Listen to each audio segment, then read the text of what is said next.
যৌবনকালটা কিন্তু মানুষের কাছে খুবই একটা গুরুত্বপূর্ণ একটা সময়। এই সময়ের মধ্যে মানুষ কিছু করে, সব জায়গায় সব মহলে কিন্তু এই যৌবনকালে মানুষের কি আছে, একটা দাম আছে।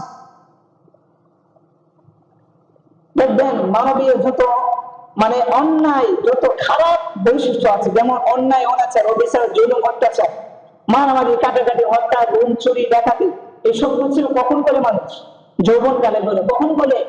যৌবনকালে এই সমস্ত অন্যায় অপরাধ করে মানুষ। ভালো করো অথবা মন্দ করো, সবকিছু কখন করে মানুষ? যৌবনকালে করে। কারণ যৌবনকালে এমন একটি সময় যে তার গায়ে শক্তি থাকে, তার মন মস্তিষ্ক সবকিছু সুস্থ থাকে, সে সবকিছু ইচ্ছা করে করতে পারে। এই সময় সে সবকিছু করে, ভালো অথবা মন্দ।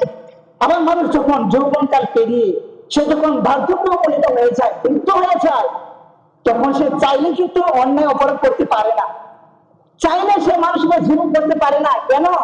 কারণ তখন তার শরীরে শক্তি থাকে না, সে দুর্বল হয়ে যায়, সে নিস্তেজ হয়ে যায়, সে অসহায় হয়ে যায়। যখন বার্ধক্য হয়ে যায়, বৃদ্ধ হয়ে যায়, তখন সে চাইলে কিন্তু হাতের অন্যায়